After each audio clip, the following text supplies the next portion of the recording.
안녕하세요. 국어 지식을 꾹꾹 눌러 담아주는 국어와 국어의 꾹꾹쌤입니다. 자, 어휘력 기르기 세 번째 수능 국어 필수 어휘 203번째 시간입니다. 들어갑시다.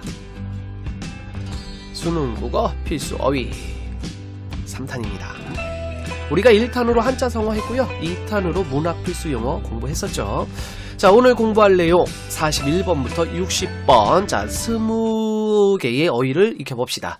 자, 일단 첫 번째, 까불다가 나왔네요. 위아래로 흔들립니다. 또는 그렇게 하다. 가볍고 조심성 없이 함부로 행동하다. 또는 건방지고 주제 넘게 굴다. 까불다. 너 까불지 마. 할 때 까불다가 있지요. 참고로 까부르다 라는 단어도 있습니다. 까부르다. 키를, 자, 키가 뭐냐면 옛날에 곡식을 이제 알맹이하고 이제 껍데기하고 이제 분리할 때 위아래로 이렇게 흔들면서 알맹이는 알곡은 무거우니까 밑에 남아있고요. 이제 껍질은 가벼우니까 날아가겠죠. 자, 그래서 이제 분리해내는 어떤 그런 기구가 있었는데 그 키를 위아래로 흔들어 곡식의 건불 따위를 날려버리는 거, 그거를 까부르다 라는 말로 썼어요. 그래서 까부르다의 준말이 까불다. 그러니까 요 까부르다가 줄어든 말이 까불다고, 이 까불다는 요 까불다하고 조금 다른 의미가 되겠죠. 까불다 2, 까불다 1 이렇게 번호를 매겼습니다. 그러니까 동음이어로 보면 됩니다. 물론 이 까불다도 까부르다에서 온 어원을 따지면 여기서 온 말이 되겠죠. 하지만 이 까불다는 이젠 건방지고 주제 넘게 굴다라는 어떤 의미로 확대된 어떤 쓰임을 보이고 있는 그런 단어입니다. 까불다. 41번 까불다. 자, 42번 낙관. 밝고 희망적인 것으로 보는 것으로 앞으로의 일이 잘 될 것으로 여기는 거. 뭐 그런 거 낙관. 반대말은 비관이 되겠죠. 43. 낯설게 하기.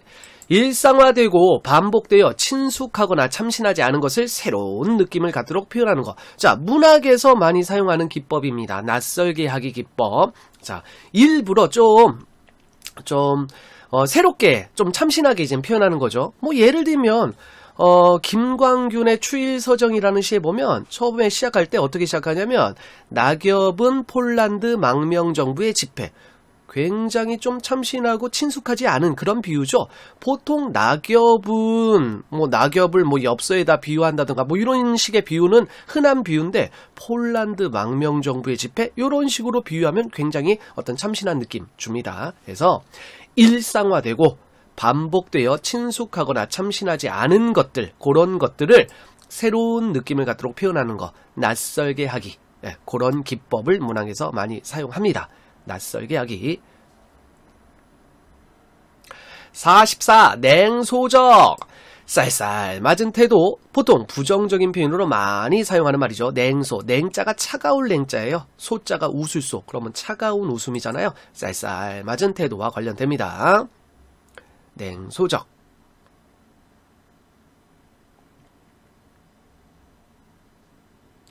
논거. 어떤 이론, 논리, 논설의 근거를 논거라고 하죠. 논거.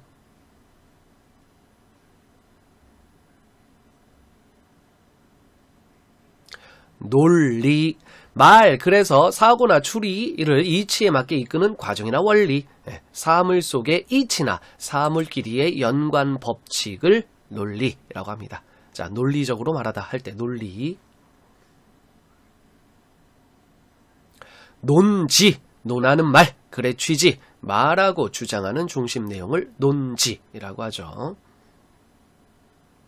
논거, 논지, 논리, 구분해야 되겠죠. 다각화, 여러 방면이나 분야에 걸치는 거, 다각화. 다자는 마늘 다자죠. 다의성, 한 단어가 2개 이상의 의미를 갖는 현상이나 특성을 다의성이라고 합니다. 단어도 2가지 이상의 뜻을 가진 단어를 다의어라고 하죠. 답사. 현장에 직접 가보고 조사하는 거. 답사. 자, 답자가 밟을 답이에요. 밟을 답. 자, 밟아봅니다. 직접 가보고. 자, 사는 이제 조사할 때 그 사. 답사. 현장에 직접 가보고 조사함. 미리 가보는 거 사전 답사라고 하죠.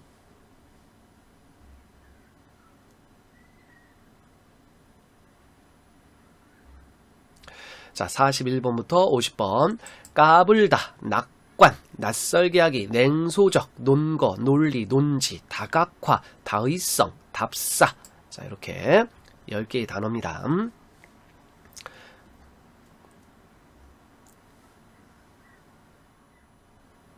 자, 51번. 당위성, 마땅히 그렇게 하거나 그리해야 할 성질. 당위성. 당자가 마땅할 당자예요. 위자는 할 위. 마땅히 그러해야 하는 거. 당위성. 자, 예를 들면 뭐 용비어천거 같은 경우는 조선 건국의 어떤 정당성이나 당위성을 드러내기 위한 목적으로 지어진 어떤 작품이죠. 악장에 해당합니다. 용비어천가. 당위성, 마땅히 그렇게 하거나 그리해야 할 성질. 대꾸, 비슷한 어조를 가진 것으로 짝맞춤, 표현의 유사성. 그래서 대꾸법 많이 들어봤죠? 대꾸.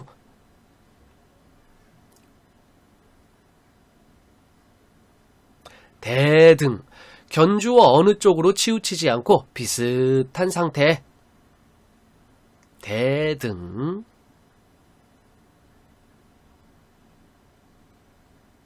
대비, 차이를 밝히기 위해 서로 맞대어 비교함. 대비. 자, 우리 색채 대비 뭐 이런 말 많이 쓰잖아요. 색채 대비. 자, 이 대비는 뭐 대조하고 비슷해요. 대조하고 대비하고 비슷한데 똑같은 거는 아닙니다.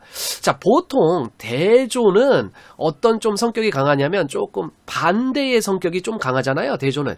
대비는 물론 뭐 반대의 성격이 있을 수도 있지만 차이를 밝히기 위해 서로 맞대어 비교하는 거, 그걸 대비라고 합니다. 예를 들면 우리가 색채 대비라는 말을 쓰는데 이 색채 대비가 하양 흰색과 푸른색의 색채 대비가 나타난다. 그러면 흰색과 푸른색이 반대말은 아니잖아요. 차이가 나는 어떤 그런 색, 예, 대비라고 합니다. 차이를 밝히기 위해 서로 맞대어 비교함. 대비.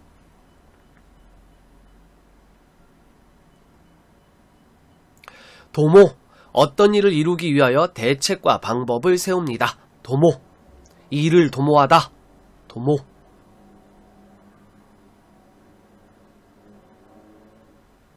도출, 판단이나 결론 따위를 이끌어냄. 도출하다. 판단이나 결론 이끌어냅니다. 도자가 이끌 도자예요. 출자가 나올 출이고. 자, 도회, 도회지의 준말, 사람이 많이 사는 지역. 도회.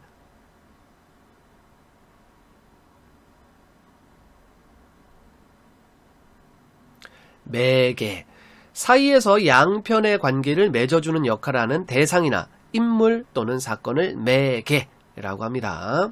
중간에서 이어줍니다. 매개물, 둘 사이에서 양편의 관계 사이를 연결해주는 중간적 존재. 자, 아까 58번에 매개가 있었죠. 이거는 매개물 또는 매개체라고도 하죠. 명분, 일을 꾀하는 데 있어서 내세우는 구실이나 이유. 명분. 보통 명분이라는 단어하고 좀 상대적으로 많이 나오는 게 실리라는 단어가 많이 나오죠. 자, 명분을 중시하느냐 실리를 중시하느냐. 자, 예전에 병자호란 때 척합파가 있었고 주합파가 있었죠. 명분을 중시하느냐 실리를 중시하느냐. 명분입니다. 내세우는 구실이나 이유.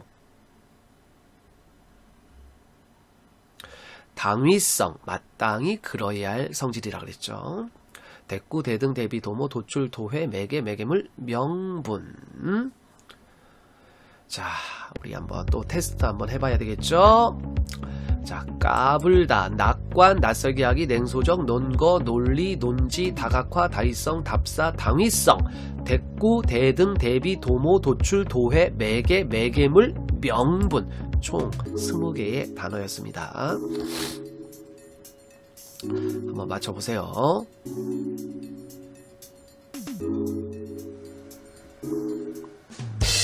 위아래로 흔들리다, 건방지고 주제넘게 굴다.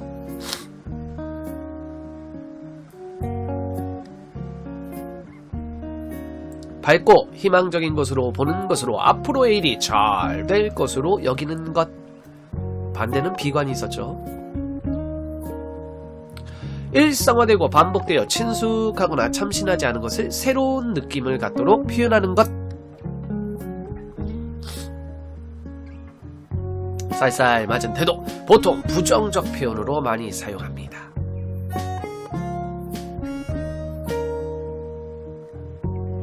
어떤 이론, 논리, 논설의 근거, 논설의 근거, 근거. 말, 그래서 사고나 추리를 이치에 맞게 이끄는 과정이나 원리. 끝에 리자로 끝났네요. 논하는 말, 글의 취지, 말하고 주장하는 중심 내용. 여러 방면이나 분야에 걸치는 것.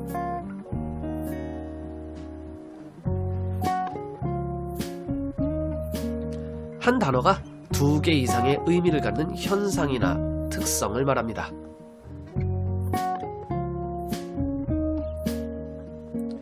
현장에 직접 가보고 조사함.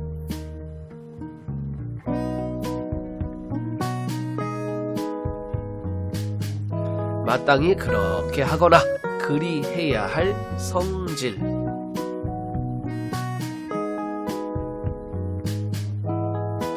비슷한 어조를 가진 것으로 짝맞춤, 표현의 유사성.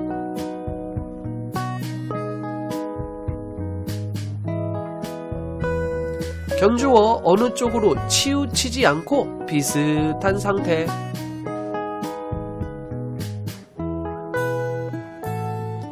차이를 밝히기 위해 서로 맞대어 비교함.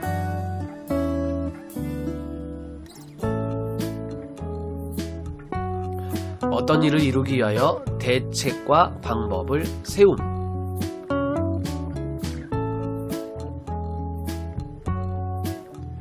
판단이나 결론 따위를 이끌어냄.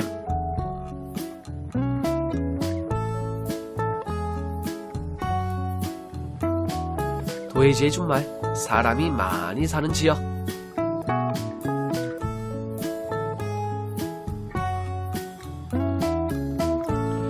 사이에서 양편의 관계를 맺어주는 역할을 하는 대상이나 인물 또는 사건을 말합니다.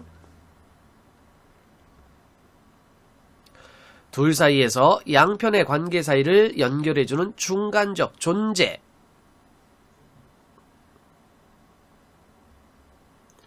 이 일을 꾀하는 데 있어 내세우는 구실이나 이유. 자, 이렇게 오늘도 수능국어 필수어휘 203번째 시간 41번부터 60번까지 익혀봤습니다. 계속 꾸준히 익히면 네 단어가 됩니다. 오늘도 수고하셨습니다.